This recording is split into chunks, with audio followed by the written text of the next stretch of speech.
దగ్గుపాటి వెంకటేశ్వరరావు గారు తక్షణమే ఈరోజు నలుమూలల నుంచి, కర్ణాటక నుంచి, గుంటూరు నుంచి, విజయవాడ నుంచి, హైదరాబాద్ నుంచి, తెలంగాణ నుంచి, అన్ని జిల్లాల నుంచి, అన్ని రాష్ట్రాల నుంచి కూడా ఇప్పుడు నందమూరి అమ్మాయిలందరూ కదిలి వచ్చారు.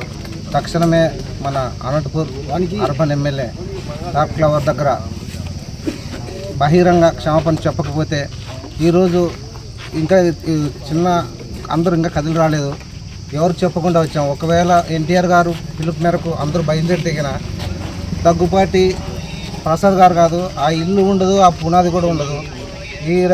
ఇప్పటికే చాలా సహనంగా కోల్పోయినాము.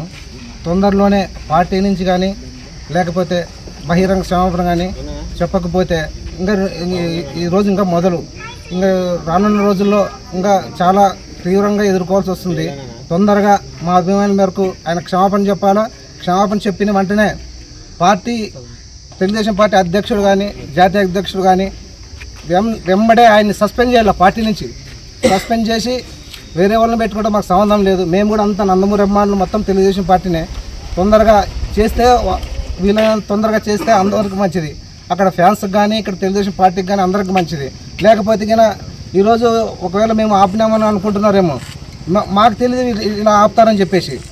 వీళ్ళు ఇలా ఆపుతారని తెలిసింటిగా ఒక 2 రోజుల ముందే వచ్చి ఇక్కడే మేము ఫస్ట్ నుండి కూడా ఇల్లుని ముట్టడిచ్చేవాళ్ళం. మేము దయచేసి దగ్గుపాటి ప్రసాద్ గారు వెంబడే బహిరంగంగా క్షమాపణ చెప్పాలి. లేకపోతే మాత్రం తీవ్రంగా ఆయన ఇప్పటిదాకా ఆయన ఇంకా ఎవరు టచ్ చేయలేదు. ఇంక ముందు చూస్తారు. ఆయన ఒకవేళ ఇల్లు అడుగు బయట పెట్టాలంటే పోలీసులు కాపలా ఉంటారేమో. ఎన్ని రోజులు ఉంటాడు? 2 రోజుల, 3 రోజుల, 4 రోజుల? ఆయన సంవత్సరాలు పొడుగుతూ మేము ఆయన్ని కనిపెట్టుకొని ఉండి ఎప్పుడైతే కాలు బయట పెడతాడో ఆ రోజు డార్క్ ఫ్లవర్ దగ్గర వచ్చి మేము అభిమానులు మొత్తం క్షమాపణ చెప్పేంత వరకు ఆయన్ని వదిలిపెట్టేది అని చెప్పేసి ఈ సభాముఖంగా తెలియజేస్తాం.